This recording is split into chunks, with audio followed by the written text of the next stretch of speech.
Isang magandang experience nga na naman guys yung gagawin natin ngayon. So kung makikita nyo sa video na ito ay magpipishing nga tayo kasama ni Kuya Tonton at kasama yung tropa natin. Ngayon nga pala ay maglalamba tayo. First time ko itong gagawin kaya naman excited ako na kinakabahan, pero tingnan natin kung makakahuli tayo. So siya nga pala, ito nga pala ay kailangang ibabad ng 4 na oras hanggang 5 oras gagabihin pala tayo sa pagpandaw ng pangki, kaya ingat lang sa atin mamayang gabi dahil nga mamayang gabi natin ito papandawin.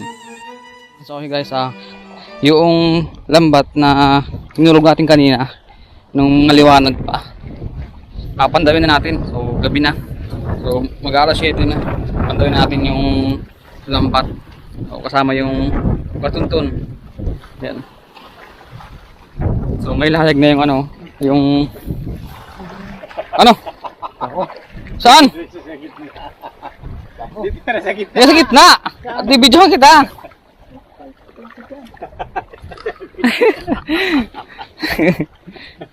Mabasa kapatid dito, nasa gitna, ay nasa harapan ako ay.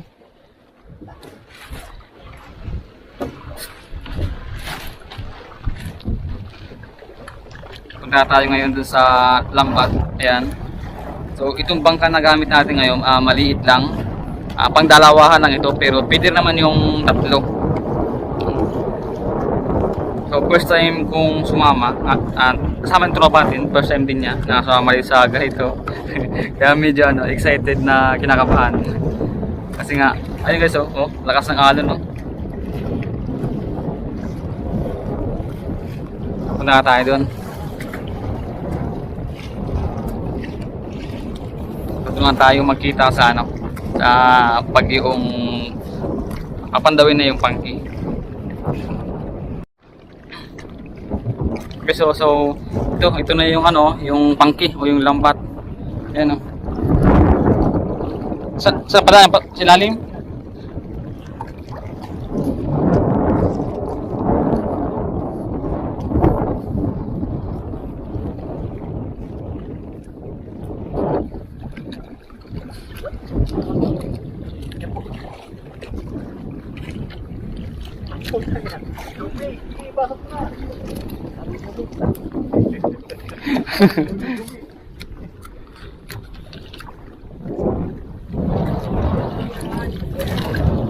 So ayun guys, ito na yung yung pangki. Ang binaban ko lang ang tropa natin. Ayun.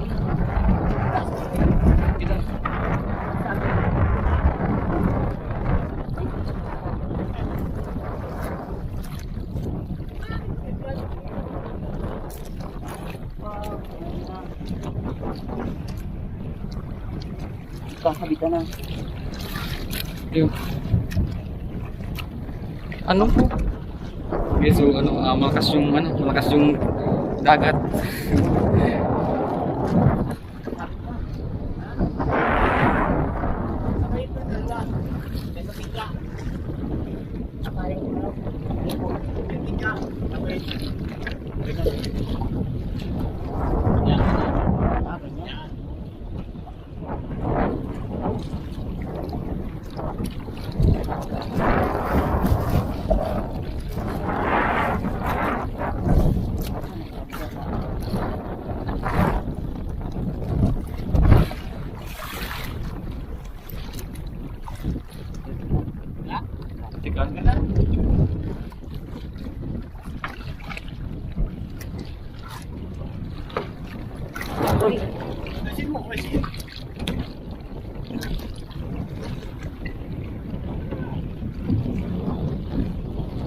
Okay, so yan yung bato sa dagat, coral.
Ayan, so ayun guys, oh, sumabit yung pangki dun sa ilalim. Sinisid nung ni Kuya Tuntun. Nakakatakot guys kasi may pating.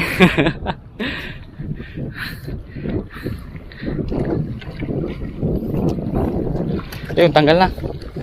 Ay, misda.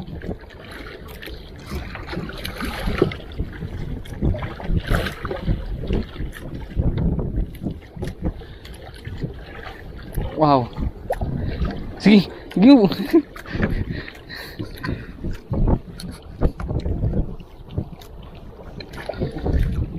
Guys, ayun.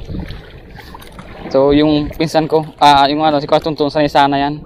Talaga sa sa dagat. Ginawa niya, sinisid niya. Tapos, ayan, hinila. Ayun, may isda. Grabe guys. So, ganyan pala yung yung buhay sa dagat. Oh. Talagang yung guys, isda mga 4 fingers. Ayun. Oh.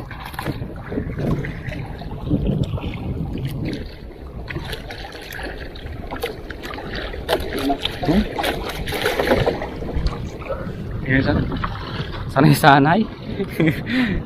Kaya guys, talaga mahirap pala talaga yung maglalaot, hindi pa talaga biro yung ginagawa nila.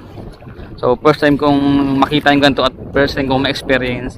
So kinakabahan din tayo kasi nga may dala tayong camera. So baka mabagbag itong sinasakyan natin ng bangka. Pero hindi naman. Medyo kinabahan lang tayo.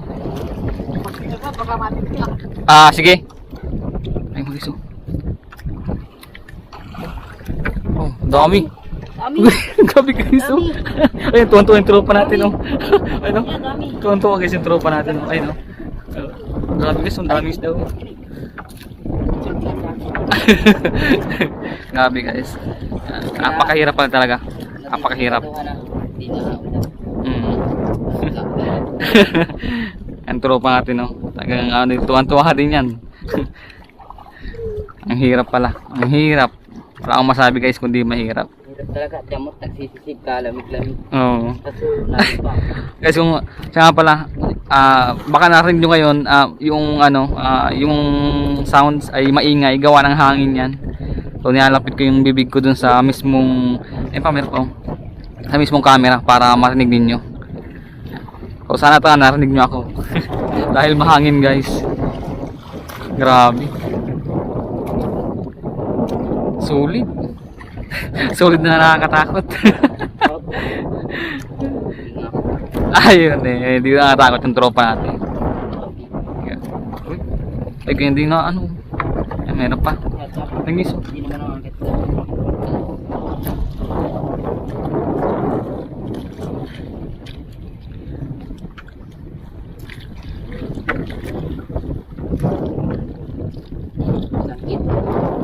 Meron pa?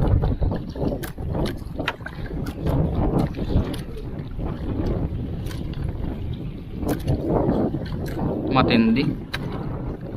Wala kang masabi guys.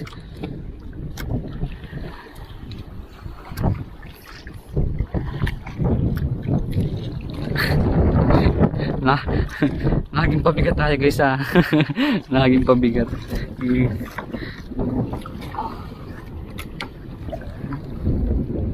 Isda.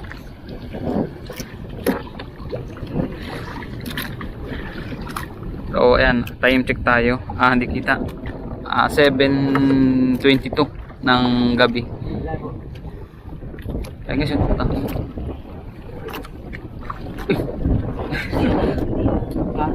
Parot? Hindi yan. Hindi. Yung ba? Baka yung triple tilaras. Sabi ko na ni sawang angler. Parang ganyan bagang itsura Ay siya nga yan yun. Triple tail. Wow, guys. Ayun, labahita. Lapad. Grabe. Lapad. Isda. Alam mo dahon. Grabe, solid naman pala talaga Nakakatawa guys kasi ang daming isdang nakahuli.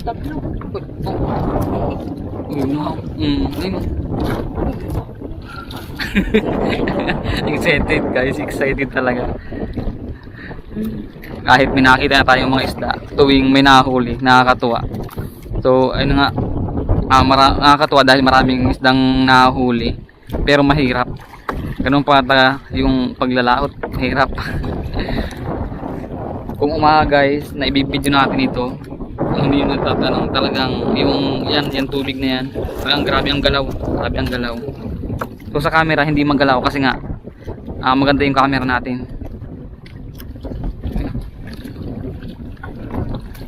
Dami. So mamaya pala, pagkatapos natin nito, mauwi tayo sa bahay, tapos doon i-video natin, pakita ko sa inyo yung mga nahuli. Ayan, so kita-kita lang tayo doon. Hindi ko na papahabain itong video na to para kasi baka pag mahaba naman ay wala nang manood. So mga na maiksila siguro. Ayan.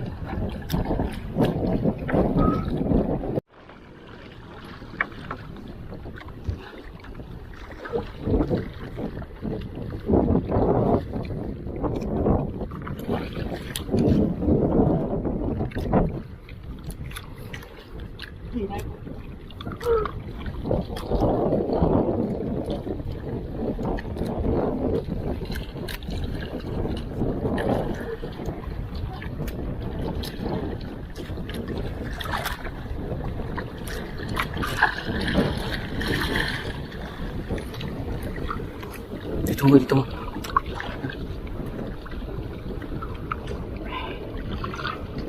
Sabit na naman ano.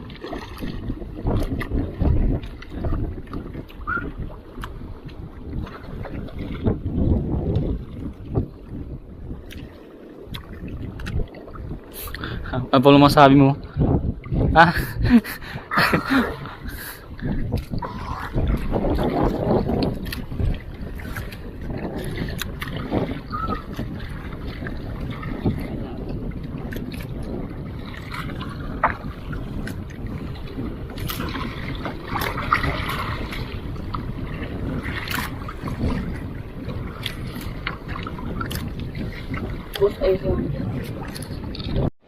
Dito. Ha? Dito daw. Sige.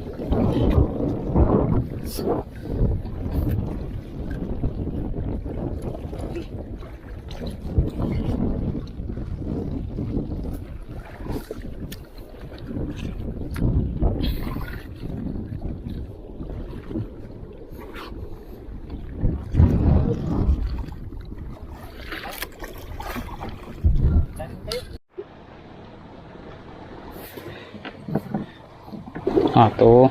Paulo. Dahil pinahirapan, no? Natukoy ko yung butas. Katsamba man ako. Pag natutuyo kaya yung ganyan, ang hirap lalong tanggalin. Matigas na masyado na. Oo, lalong matigas. Ako nga tigas siya pag may ano, pag parang pag hahanginan, ganoon. Buti pa yung ganyan, oh. Yung malambot na yan. Ay, lang tanggalin.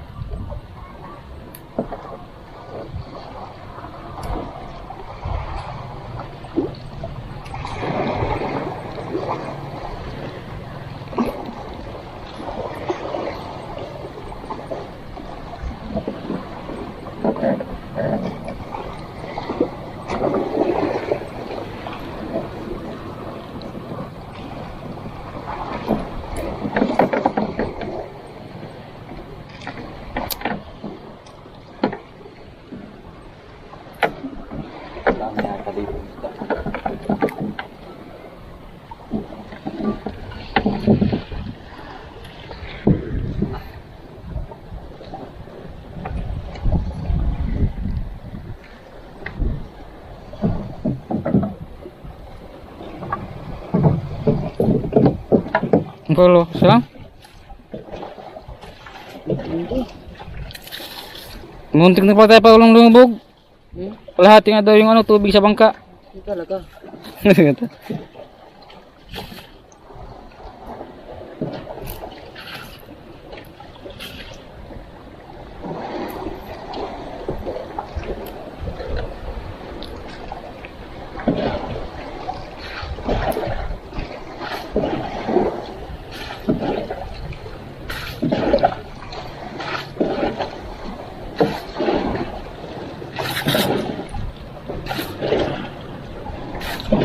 Mapunta tayo tuntun sa Mangkawayan? Mapunta tayo bukas? Sige, maparapasyal tayo.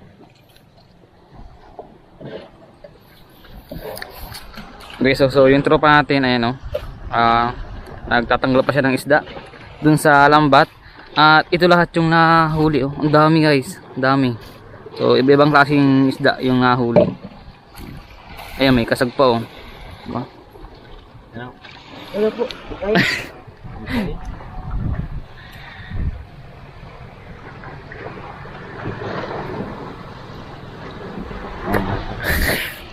Gano'n na lang pala yun guys. Ngayon, magbabadi kayong dalawa. Sige. Yes. So, ayan na, nakita nyo guys yung ano, yung... Nilas mo. Pakidala yung ano ha? Tagwan? Opo. So, ayan guys, oh, dami ating nahuli. So, nakita niyo yung ano, ikaw tuntun. Napakadali lang niyang tanggalin yung isda dun sa lambat. So, samantalang tayo.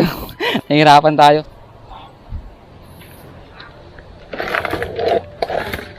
Ang guys, oh, ang dami oh.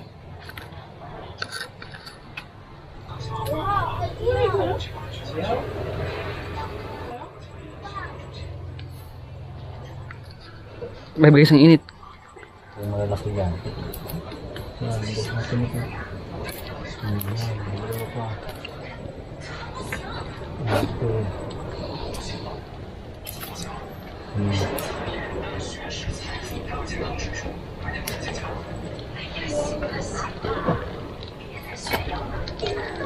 Ilang piraso na yan?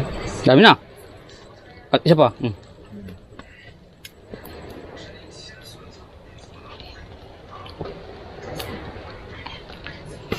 Oh, pala ko din ito. Badian.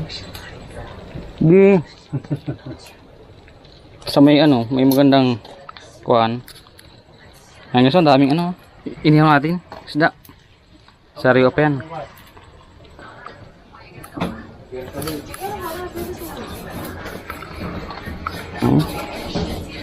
Grabe guys So grabe guys oh, ang bango ng inihaw na isda. Ito, inihaw dito. Ihaw natin.